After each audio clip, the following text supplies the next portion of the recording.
کہ حسین جو پیدا مدینے میں ہوا، جس کے گھر کا دروازہ مسجد نبوی کے اندر کھلتا تھا، جو مسجد نبوی کے اندر پرورش پا کے جوان ہوتا ہے اور مدینے کی گلیوں میں کھیلتا رہا، اس حسین ابن علی کے لیے مدینہ چھوڑنا، اور پھر وہ اس بات کا علم اور شعور رکھتے تھے کہ یہ آخری بار حضور کے در پہ حاضری ہے، دوبارہ اس شہر نور میں نہیں آ سکوں گا، تو کیا قیامت ہوگی اور کیا منظر ہوگا۔ محمد بن حنفیہ کے علاوہ خاندان نبوت کے جتنے لوگ تھے ان سب نے شہر مدینہ کو الوداع کہا، اور رات کے موقع میں مدینہ المنورہ کو، مسجد نبوی کو چھوڑ کر کے مکہ کی جانب عازم سفر ہوئے۔ 3 شعبان المعظم کو مکہ المکرمہ پہنچتے ہیں، ادھر کوفیوں کے خطوط آنے شروع ہو جاتے ہیں۔ حضرت امام حسین رضی اللہ تعالیٰ عنہ مسلم بن عقیل رضی اللہ تعالیٰ عنہ کو صورتحال معلوم کرنے کے لیے بھیج دیتے ہیں۔ 40,000 کوفی آپ کے ہاتھ پہ بیعت کر دیتے ہیں۔ ادھر 25 پیدل حج کرنے والے حضرت امام حسین 8 ذی الحج کو احرام باندھتے ہیں، لیکن آپ کو پتہ چلتا ہے کہ حاجیوں کے روپ میں قاتل چھپا دیے گئے، تو آپ اس احرام کو حج کی بجائے عمرے میں بدلتے ہیں اور کوفے کی جانب عازم سفر ہوتے ہیں۔ کائنات والوں، ذرا سینے پہ ہاتھ رکھ کے دیکھو کہ یہ کتنا مشکل مرحلہ تھا۔ اس دین کی آبرو کو بچانے کے لیے حضرت امام حسین رضی اللہ تعالیٰ عنہ نے کتنا بڑا قدم اٹھایا۔ آپ کے بہیخہ، دوست، احباب عبداللہ بن عمر یہ سارے روکتے ہیں، عبداللہ بن عباس کہتے ہیں حضرت نہ جائیے، الکوفی لا یوفی، کوفی کبھی وفا نہیں کرتے، آپ کے والد کو وہاں شہید کیا گیا، لیکن آپ ایک فرض کو نبھانے جا رہے ہیں۔ میرے غم گسارو، میرے مہربانوں، نہ روکو مجھ کو جانے دو، مجھے نانے کے دی کی ڈوبتی کشتی بچانے دو، میں جاتا ہوں کہ دنیا پر وفا کا نام رہ جائے، میں رہوں نہ رہوں پر عظمت اسلام رہ جائے۔ میں نہیں جاتا تو نبی کے گھر کی آن جاتی ہے، میں نہیں جاتا تو نبی کے گھر کی آن جاتی ہے، تمہارا دین جاتا ہے، میری غیرت ایمان جاتی ہے۔ حضرت امام حسین یہاں سے چلتے ہیں، ابھی راستے میں ہی پہنچتے ہیں کہ یہ خبر آتی ہے کہ کوفے والوں نے بے وفائی کر دی، حضرت مسلم بن عقیل رضی اللہ تعالیٰ عنہ کو شہید کر دیا گیا، نعمان بن بشیر معزول کر دیے گئے، ابن مرجانہ ابن زیاد وہاں متعین کر دیا گیا جو سخت گیر شخص تھا، اور اس نے لوگوں کو ڈرایا، دھمکایا، اور کوفے کے لوگوں کے دل بدل گئے اور وہ بیعتیں توڑنے لگے۔ وہ منظر مسجد کوفہ کا کتنا دلگداز تھا، جب امام نماز کے لیے کھڑے ہوئے تو 40,000 لوگ آپ کے پیچھے تھا۔ جب سلام پھیرا اور امام نے دیکھا کہ پیچھے لوگ نہیں ہیں، پھر لوگوں نے اپنے دروازے بھی بند کر لیے۔ رات کی تنہائیاں ہیں اور حضرت مسلم بن عقیل کو کوئی پناہ دینے والا نہیں، لوگوں نے دروازے بند کر لیے کہ کہیں ہمارے گھر میں نہ آ جائیں اور ہم مشقت اور حکومتی تشدد کا شکار نہ ہوں۔ کتنا دردناک لمحہ ہے حضرت مسلم بن عقیل رضی اللہ تعالیٰ عنہ پہ، اور پھر حضرت مسلم بن عقیل بے دردی سے شہید کر دیے جاتے ہیں۔ آپ ابھی راستے میں ہیں، یہ ساری کہانی پہنچتی ہے کہ حضرت مسلم شہید کر دیے گئے اور بے دردی سے شہید کر دیے گئے۔ وہ جنہوں نے خط لکھے تھے کہ ہم آپ کے ساتھ ہیں اور ہم منتظر ہیں، چشم برا ہیں، آپ کے قدموں کی چاپ سننے کے لیے بےتاب ہیں، آج انہوں نے بیعتیں توڑ دی۔ 40,000 کوفی منحرف ہو گئے۔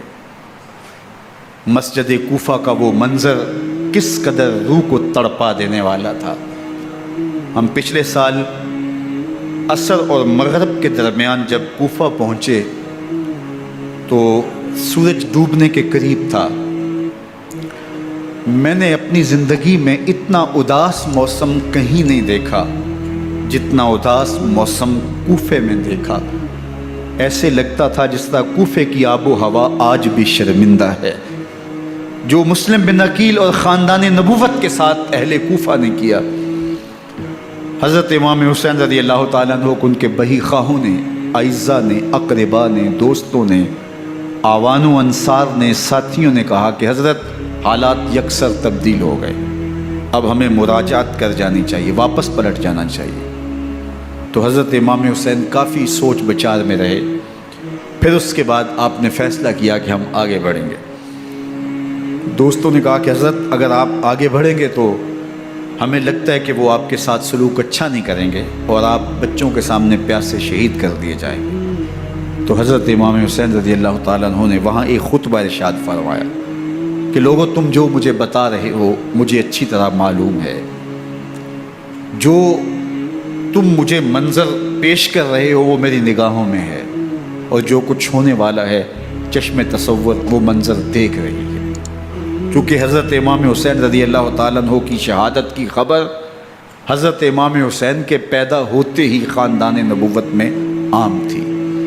حضور علیہ الصلوۃ والسلام کو یہ بات جبریل امین نے آ کے بتائی تھی جب حسین ابن علی کے ساتھ حضور محبت کا اظہار کر رہے تھے، تو یہ جبریل امین نے آ کے کہا تھا حضور آپ کا یہ بیٹا ارض طف میں شہید کر دیا جائے گا، اور کربلا کی مٹی لا کے حضور کو دی اور ام سلمہ کو حضور نے عطا کر دی۔ حضرت ام سلمہ کہتی ہیں کہ ایک دن میں سوئی تو خواب دیکھا کہ حضور کے مبارک بال بکھرے ہوئے ہیں اور سخت پریشان ہیں، تو میں نے کہا کہ حضور آپ کی یہ کیا حالت ہے؟ وَبِيَدِهِ قَارُورَةٌ، اور حضور کے ہاتھ میں ایک شیشی ہے، فِيهَا دَمٌ، جس کے اندر خون ہے۔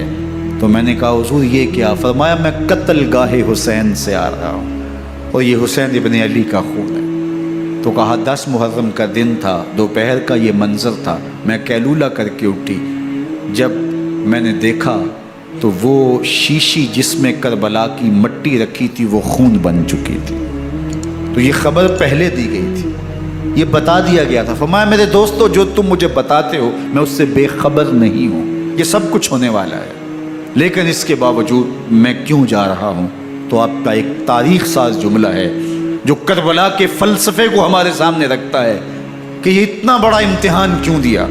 حضرت امام حسین رضی اللہ تعالیٰ عنہ نے فرمایا وَلَكُمْ فِي أُسْوَةٌ، میں اس لیے جا رہا ہوں قیامت تک ظلم، جبر اور ناانصافی کے خلاف کھڑے ہونے والوں کے لیے کوئی نمونہ تو ہو۔ میری زندگی قیامت تک ظلم، جبر اور استحصالی نظام کے خلاف کھڑے ہونے والوں کے لیے نمونہ ہے۔ تو حضرت امام حسین رضی اللہ تعالیٰ عنہ نے حق اور باطل کے درمیان ایک سرخ لکیر کھینچ دی اپنے خون سے۔ اب حق اور باطل کا امتیاز کرنا مشکل نہیں ہے، کوئی باطل پہ اڑا رہے تو الگ بات ہے، لیکن امتیاز کرنا مشکل نہیں ہے۔ حدود بالکل واضح کر دی۔ اقبال نے یہاں کتنی خوبصورتی کے ساتھ اس مضمون کو نبھایا۔ سرخ رو عشق غیور از خون او، شوخی این مصرع از مضمون او، تا قیامت قطع استبداد کر، موج خون او چمن ایجاد کر۔ ایک جہاں آباد کر دیا، حق اور باطل کی راہیں اجال دی۔ اب لوگوں کو یزید کا چہرہ پہچاننے میں دیر نہیں لگتی، وقت کے ہر یزید کا چہرہ آسانی سے پہچانا جا سکتا ہے۔ یہ معرفت زمانے کو کروائی کس نے؟ حسین ابن علی نے کروائی رضی اللہ تعالی عنہ۔ تو حضرت امام حسین نے فرمایا کہ جو میرے ساتھ ہونے والا ہے میں اچھی طرح جانتا ہوں، لیکن میں اس کے باوجود آگے بڑھوں گا۔ پھر بڑھے اور کربلا میں جا کے خیمہ زن ہو گئے۔ 7 محرم کو پانی بند کر دیا گیا۔ پانی بند ہوا تو کھانا بھی میسر نہیں تھا، لیکن ذکر پانی کا ہوتا ہے اس لیے کہ کھانے کے بغیر انسان کئی دن کاٹ لیتا ہے، لیکن پانی کے بغیر گزر نہیں ہوتی۔ تو فرات کی نہر سامنے اپنی موجوں کے ساتھ چمک رہی ہے، لیکن ایک قطرہ آب بھی آل رسول کو نہیں دیا جا رہا۔ کائنات کے اندر ایسے انوکھے امتحان بھی ہوتے ہیں۔ وارث ہوں ساقی کوثر کے، مالک ہوں حوض کوثر کے، اور بیٹے ہوں ساقی کوثر کے، اور آج ایک بوند پانی کی بھی میسر نہ ہو۔ صبر کا امتحان ہے، عزیمت کا امتحان ہے۔ حضرت امام حسین رضی اللہ تعالیٰ عنہ خیمہ زن ہو گئے۔ 3 دن تک پانی بند رہتا ہے۔ 9 محرم کو رات کی تنہائی میں حملہ آور ہونا چاہتے ہیں، لیکن آپ نے کہا کہ ہمیں اللہ کے حضور عبادت اور ذکر کے لیے وقت دیا جائے۔ ساری رات ذکر میں گزرتی ہے، عبادات میں گزرتی ہے۔ رات کے اندھیرے میں آپ چراغ بجھا دیتے ہیں۔ آوان و انصار کو کہتے ہیں کہ ان کی دشمنی میرے ساتھ ہے، انہیں میرا خون چاہیے۔ اگر تم رات کی تاریکی میں نکل جاؤ تو میں تم سے کوئی مواخذہ نہیں کروں گا، اور یہ بھی تمہارا پیچھا نہیں کریں گے، اس لیے کہ ان کا مطلوب تم نہیں ہو، ان کا مطلوب میں ہوں۔ جب چراغ جلایا تو کوئی بھی نہیں گیا۔ مسلم بن نوسجہ کھڑے ہو کے کہتے ہیں حضرت اگر ہمارے بدن کو 70 بار کاٹا جائے اور جلایا جائے اور ہواؤں میں اڑا دیا جائے پھر بھی آپ کا ساتھ نہیں چھوڑیں گے۔ 70 سال کے بوڑھے ہیں حبیب بن مظاہر، کہتے ہیں حضرت آپ کو چھوڑ کے جائیں کہاں، آپ کو چھوڑ کے جائیں کہاں؟ کوئی ساتھ چھوڑنے کے لیے تیار نہیں ہے۔ پیاس ہے، سخت گرمی ہے، کربلا کا ماحول ہے، 72 افراد اور خاندان کی خواتین میدان کربلا میں خیمہ زن ہیں۔ دوسری طرف لشکر اعداء اشقیا 22,000 کی تعداد میں مقابلے میں، ایک روایت 30,000 کی ہے۔ ان صرف 72 پیاسے لوگوں کے لیے اتنے لوگوں کو جمع کرنے کا مقصد خوف زدہ کرنا تھا۔ شرط ہے کہ یزید کی بیعت کر لیں، محاصرے توڑ دیں گے، پانی دستیاب ہوگا، اعزاز و اکرام سے نوازا جائے گا، خزانوں کے منہ کھول دیے جائیں گے۔ لیکن حسین ابن علی کہتے تھے سب کچھ لٹ جائے گا، باطل کے ہاتھ پہ ہاتھ نہیں رکھوں گا۔ اللہ اکبر۔ اب صبح طلوع ہوتی ہے، عاشور کا دن چڑھتا ہے، سورج اپنی پوری تمازت کے ساتھ گرمی برسا رہا ہے۔ آج خاندان نبوت کا امتحان زمانے نے دیکھنا ہے۔ رسول اللہ کا لعاب چوسنے والا اس کے صبر کا آج امتحان ہے۔ حضور کے کندھوں پہ کھیلنے والے حسین کا آج امتحان ہے۔ اللہ اکبر۔ حسین ابن علی تمام حجت کرتے ہیں میں نے تمہارا کچھ نہیں بگاڑا، میں نے کسی کا خون نہیں کیا، میں نے کوئی زیادتی نہیں کی، تم کیوں میرے قتل کے در پہ ہو؟ تم جانتے نہیں میں کون ہوں؟ میں تمہارے نبی کا نواسا ہوں، رسول اللہ صلی اللہ علیہ وآلہ وسلم کے کندھوں پہ کھیلتا رہا ہوں، حضور کا لعاب چوستا رہا ہوں، اور میں بوسہ گاہے رسول صلی اللہ علیہ وآلہ وسلم ہوں۔ لیکن ان اشقیاء کے دل پر کوئی چیز اثر انداز نہیں ہوتی۔ ایک ہور ہے، اللہ اس کے دل میں نرمی ڈالتا ہے۔ پہلے تو امام حسین کو گھیر کے لے کر کے آتا ہے، لیکن بعد میں وہ قافلہ یزید سے قافلہ حسین کی طرف آ جاتا ہے۔ امام حسین فرماتے تو دنیا میں بھی ہو رہے، آخرت میں بھی ہو رہے، آزادی مل جاتی ہے۔ باقی 22,000 کا لشکر جرار امام حسین کے قتل کے در پائے ہے۔ پھر تاریخ نے خاندان نبوت کا وہ انوکھا امتحان دیکھا۔ حضرت امام حسین کے بچے بالخصوص خواتین پیاس کی شدت میں حلق خشک ہیں۔ حضرت سکینہ تڑپ کے اپنے باپ سے کہتی ہیں کہ مجھے 6 ماہ کے لیے اصغر کی پیاس نہیں دیکھی جا رہی۔ بچے کو ہاتھوں پہ اٹھاتے ہیں اور نہر فرات کے کنارے پہنچ کے فرماتے ہیں اشقیاء سے مخاطب ہو کے تمہارا معاملہ میرے ساتھ ہے، اس 6 ماہ کے بچے نے تمہارا کچھ نہیں بگاڑا، اور چلو بھر کے اس کا حلق سیراب کرنا چاہتے ہیں۔ ایک 2 شاخہ تیر آتا ہے جو حضرت علی اصغر کے گلے کو چیر دیتا ہے۔ راوی لکھتے ہیں کہ وہ عام تیر نہیں تھا، جانوروں کو شکار کرنے کے لیے جو بڑے تیر ہوتے ہیں وہ 2 شاخہ تیر تھا۔ وہ گردن کو کاٹ دیتا ہے، خون بہنے لگتا ہے، گردن لٹک جاتی ہے۔ حضرت امام حسین وہ بہتا ہوا خون اپنے چلو میں لیتے ہیں اور آسمان کی طرف اچھال کے کہتے ہیں مالک حسین کی یہ قربانی بھی قبول۔ یہ تماشا لبے بام نہیں ہے۔ بچہ بیمار ہو، ڈاکٹر جواب دے دیں، ماں باپ کے ہاتھ پھول جاتے ہیں۔ زندگی کی سانسیں ابھی چل رہی ہوتی ہیں، لیکن ڈاکٹر کہے کہ یہ میرے بس کا روگ نہیں ہے، کہیں اور لے جاؤ، تو زندگی کا لف و نشر غیر مرتب ہو جاتا ہے۔ میں سلام پیش نہ کروں حسین ابن علی کو، 6 ماہ کا علی اصغر ہاتھوں میں دم توڑتا ہے، گردن لٹک جاتی ہے، خون بہہ رہا ہے۔ اب خیموں کی طرف بڑھ رہے ہیں، لیکن زبان پہ شکایت نہیں ہے۔ کہتے ہیں مالک حسین کی یہ قربانی قبول کر لے۔ اب خیموں کی طرف آنا، شہر بانو، ام رباب، سیدہ زینب، حضرت سکینہ سلام اللہ علیہا کا سامنا کوئی آسان کام نہیں تھا، لیکن حسین ابن علی آتے ہیں، شہزادے کو یہاں خیموں کے قریب رکھ کے کہتے ہیں کہ یہ حوض کوثر سے سیراب ہو گیا ہے۔ اللہ اکبر، کوہرام مچ جاتا ہے خیموں کے اندر، کیا منظر ہوگا اور ان کو کن الفاظ کے پیرائے میں ڈھال کر کے ان کیفیات کو بیان کیا جا سکتا ہے جو اہل بیت کے خیموں کے اندر علی اصغر کی شہادت کے بعد کا منظر رقم ہو رہا ہوگا۔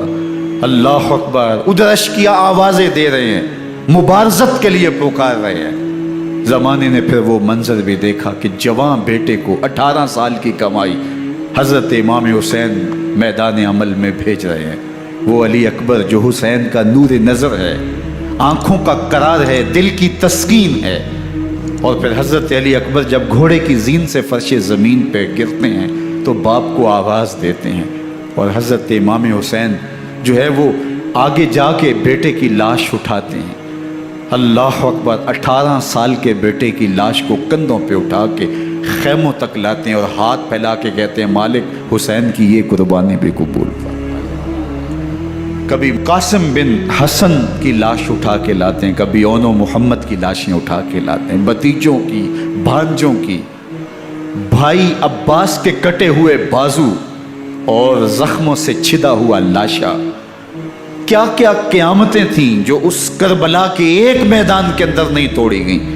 حضرت امام حسین پر دکھ پہ دکھ، تکلیفوں پہ تکلیفیں۔ اب 71 لاشیں اٹھا کے خیموں تک پہنچا چکے، اور ادھر مبارزت کی دعوت دی جا رہی، آؤ میدان عمل میں آؤ، اب دیر کیوں کر رہے ہو۔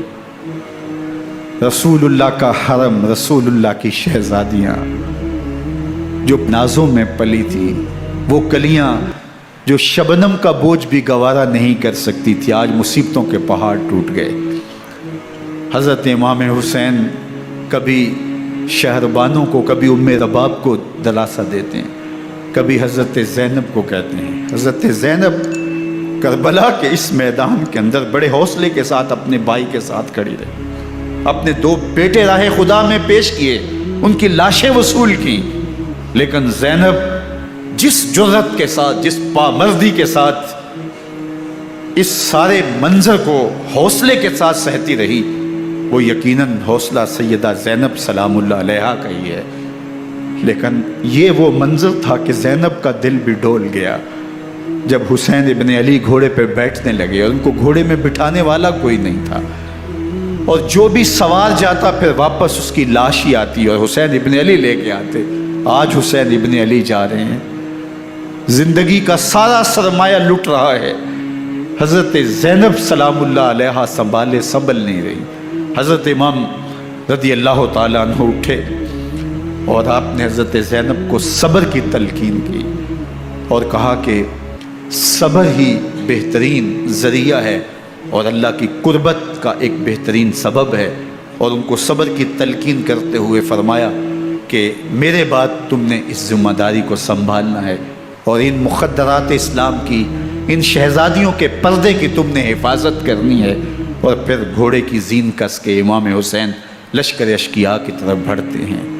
اب خیموں سے سسکیوں کی آواز آ رہی ہے، ان کا سردار، ان کا تاجدار آج سب کو چھوڑ کے کربلا کے میدان کی طرف بڑھ رہا ہے۔ جرم کیا کیا، قصور کیا کیا، اس نے کیا زیادتی کی کہ آج نیزوں اور انیوں کے مقابلے میں 22,000 کا لشکر حضرت امام حسین پہ ٹوٹ پڑتا ہے۔ آپ پھر اتمام حجت کرتے ہیں، میں نے کسی کو قتل نہیں کیا، خون ناحق نہیں بہایا، میرے خون کے درپے کیوں ہو، اپنی آخرت کیوں برباد کرتے ہو، تم جانتے نہیں میں کون ہوں، میں تمہارے نبی کا نواسا ہوں۔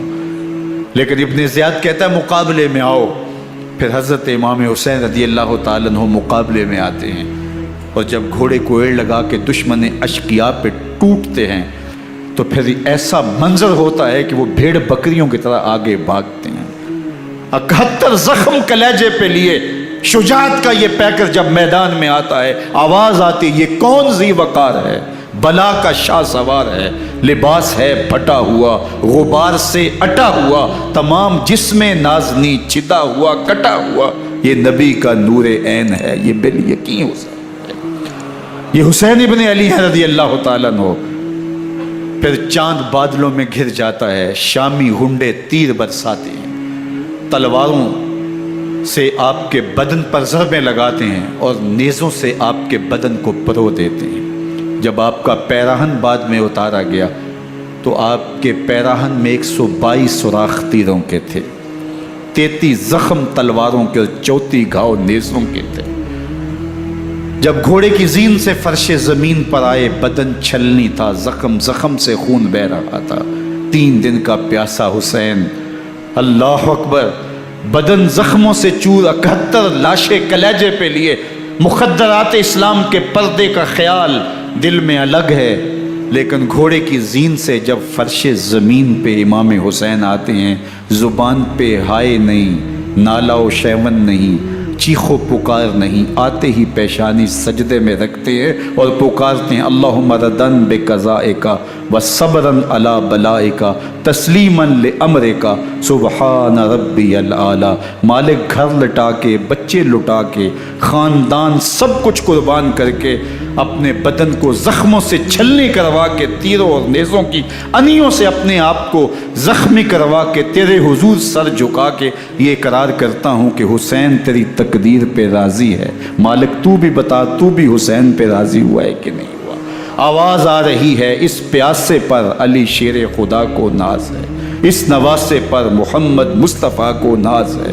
اوروں نے بھی سجدے کیے پر اس کا عجب انداز ہے، اس نے وہ سجدہ کیا جس پر خدا کو ناز ہے۔ حسین ابن علی رضی اللہ تعالیٰ عنہ کا سر انور دستے قاتل نے تب کاٹا جب وہ سجدے میں جھکا ہوا تھا۔ یزید نے کہا میں بیعت لوں گا، امام حسین نے کہا کبھی بھی نہیں دوں گا، یہ سر کٹ سکتا ہے جھک نہیں سکتا۔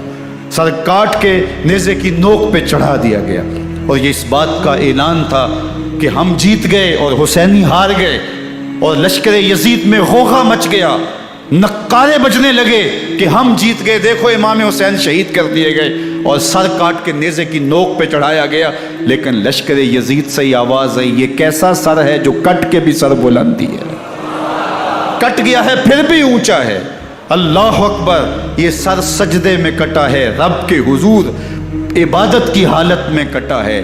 حسین آج بھی سجدے میں ہے، اللہ اکبر، حسین آج بھی سجدے میں ہے، بلکہ کٹے ہوئے سر کا رخ زمین کی جانب تھا اور کٹی گردن آسمان کی طرف، یوں نیزے پہ پرویا گیا۔ اللہ اکبر، ایک شاعر نے نقشہ کھینچا، بآنکھ سر نیزے پہ اور سوئے زمیں ہے روح، یعنی سجدہ ثانی کی ہے آرزو۔ رکعت کے 2 سجدے ہوتے ہیں، ابھی ایک سجدہ ہوا تھا کہ دست قاتل نے سر کاٹ دیا، کہا حسین کی پیشانی میں دوسرے سجدے کی تمنا مچل رہی۔ یہ تھا حسین ابن علی کا سجدہ، ساری زندگی رب کے حضور سجدہ قضا نہیں ہونے دیا۔ آج پانی نہیں ہے، اللہ اکبر، آج تیمم کر لیتے ہیں، آج اپنے خون کو اوڑھ کر کے حسین نے اپنی پیشانی اپنے مالک کے حضور جھکا کر کے عظیمت کی وہ انوکھی داستان رقم کر دی کہ صدیاں گزرنے کے باوجود بھی ان کی یادوں کے چراغ روشن ہیں۔ جب حضرت امام حسین اور دوسرے اعیان و انصار کو شہید کر دیا گیا تو ان کے سر نیزوں کی نوک پہ چڑھا دیے گئے، حضرت امام حسین کا کٹا ہوا سر اور باقی 71 افراد کے کٹے ہوئے سر نیزوں کی نوک پہ، اور 10 سواروں کو ابن سعد نے کہا کہ ان کو رون دو، اور گھوڑوں کی ٹاپوں تلے حضرت امام حسین رضی اللہ تعالیٰ عنہ اور ان کے آوان و انصار کو جو ہے وہ روندا گیا، حتیٰ کہ ان کی استخوان مبارک، ان کی ہڈیاں بھی چور چور ہو گئیں۔ روننے سے قبل ان کا لباس اتار لیا، ان کے کپڑے اتار لیے گئے۔ اللہ اکبر، کیسی دردناک گھڑیاں تھیں۔ ابن سعد اور شمر جو ہے وہ خیموں میں داخل ہوا اور مخدرات اسلام چادریں چھیننے کی کوشش کی۔ حضرت زینب سلام اللہ علیہ نے مخاطب ہو کے کہا ہمارے چہرے کے رکھوالے چلے گئے ہیں، ظالم تو خیال نہیں کرتا ہم رسول اللہ کی بیٹیاں ہیں۔ حضرت شہربانو، حضرت زین العابدین اور حضرت زینب